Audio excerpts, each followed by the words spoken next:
আলহামদুলিল্লাহি রাব্বিল আলামিন আসসালাতু ওয়াসসালামু আলা সাইয়্যিদিল মুরসালিন।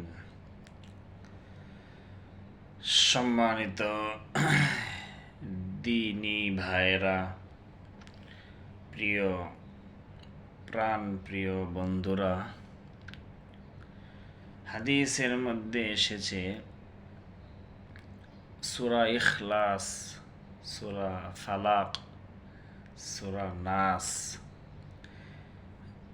কোনো ব্যক্তি যদি ফজরের পরে সূরা ইখলাস 3 বার পড়ে, সূরা ফালাক 3 বার পড়ে, সূরা নাস 3 বার পড়ে, অনুরূপভাবে মাগরিবের পরে সূরা ইখলাস 3 বার পড়ে, সূরা ফালাক 3 বার পড়ে, সূরা নাস 3 বার পড়ে, এভাবে 3টি সূরা এক একটা 3 বার করে সকাল সন্ধ্যায় যে ব্যক্তি পাঠ করবে, হাদিসের মধ্যে এসেছে রাসূল আকরাম সাল্লাল্লাহু আলাইহি ওয়াসাল্লাম বলেছেন, ওই ব্যক্তিকে সব রকমের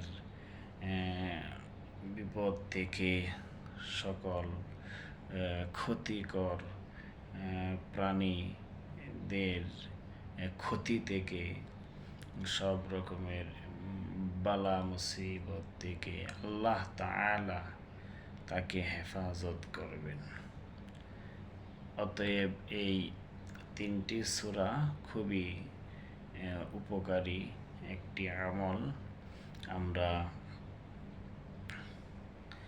নারী পুরুষ নির্বিশেষে সকল দিনী ভাই বোনেরা এই আমলটি আমরা করতে পারি, যে 3টি সূরা ইখলাস, ফালাক, নাস সকাল সন্ধ্যায় এক একটা 3 বার করে পড়া।